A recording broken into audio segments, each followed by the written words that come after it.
I think I have testicular cancer. I checked my screen time last month, which first mistake, never do that. It's like weighing yourself after a holiday. The number just personally attacks you. And mine was like 7 hours.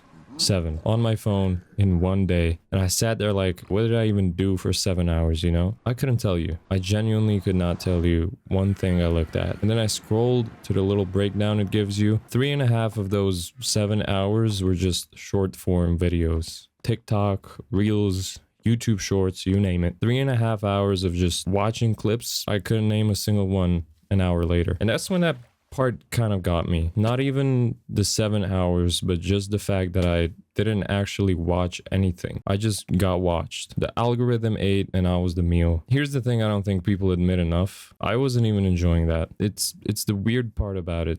Everyone thinks of addiction as this thing you love that's so bad for you, like it's fun in a moment at least. But short form isn't even fun.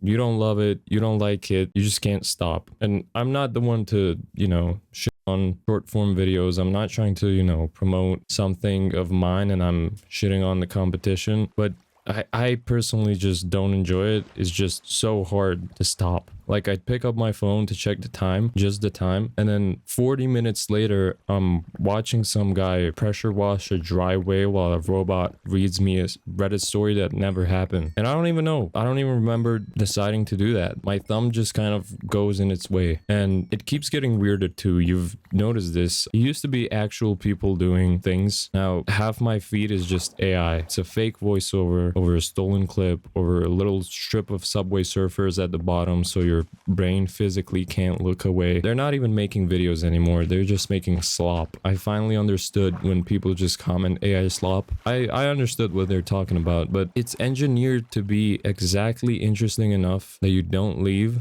and exactly empty enough that you feel like garbage afterwards. I'd put my phone down and just feel dumber, like someone let the air out of my head. The way it actually changed wasn't some big wellness thing, by the way. I didn't read a book about dopamine. I didn't do a 30-day detox with a whiteboard. It was honestly just dumb. I was lying in bed at like 1 a.m. doing the scroll and I got served a clip of a guy playing a video game. And instead of watching the video, I just kind of wanted to play the game. I know. Crazy, right? That little flicker of like, I'd rather do this than watch a stranger do it. That was the first actual thought my brain had had in weeks. So I just closed the app and went and played for hours. I played all night. And I'm not saying that's the most healthiest thing to do, but that was my breaking point of, I guess, my addiction to shorts. And I didn't even touch my phone the whole time. And that's when it kind of hit me what I lost, you know? I don't want to get too deep and all that. We used to do this, all of us. Think back to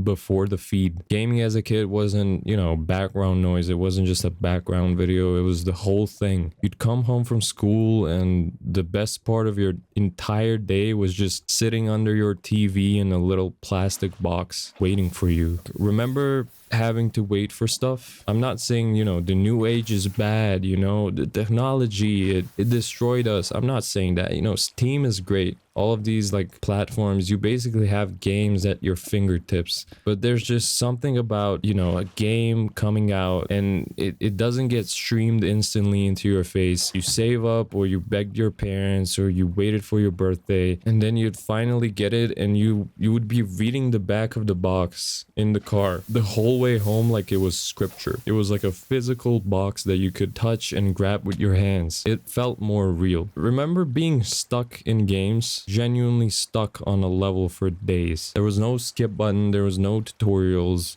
no watch this video to see the answer. You just had to get better at it.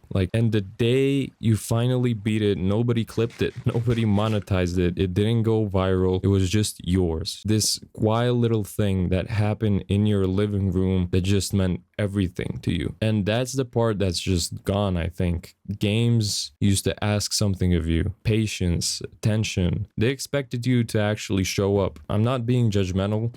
For myself, I'm not afraid to admit it, but I lack a lot of patience. And I've started to lack a lot of attention when it comes to, playing things or doing things for a longer period of time without being distracted by something else. And the feed doesn't ask you for anything. And that's exactly why, it's poisonous. Anything that asks nothing of you is going to end up taking everything from you. I kind of got deep there, but Minecraft, of all the things that kind of brought that back for me, no timer, no algorithm picking my next move, no AI narrating at me, just a quiet world and a thing I was slowly building. And for the first time in ages, my brain was actually making something instead of just being fed and over flooded with information. And then it kind of snowballed, because once I got the taste back, I went and bought a Nintendo 3DS. Like an actual 3DS. I didn't have my 3DS that I used to own when I was a kid. I could not find it, unfortunately. Honestly, it was the best money I've spent in years, and I'm not even joking. And from there, I just started pulling out the old school consoles, digging stuff out, playing the games I grew up on instead of watching some channel rank them for me, and it's so much better. There's no notification, there's nothing trying to pull you to the next thing. It's just the game and you and that little cartridge click. And it didn't even stop at games. That's the funny part. I started collecting again. I know this has been a trend for some time, but I kind of got into it lately. Like, I got back into Pokemon cards and Yu-Gi-Oh cards, which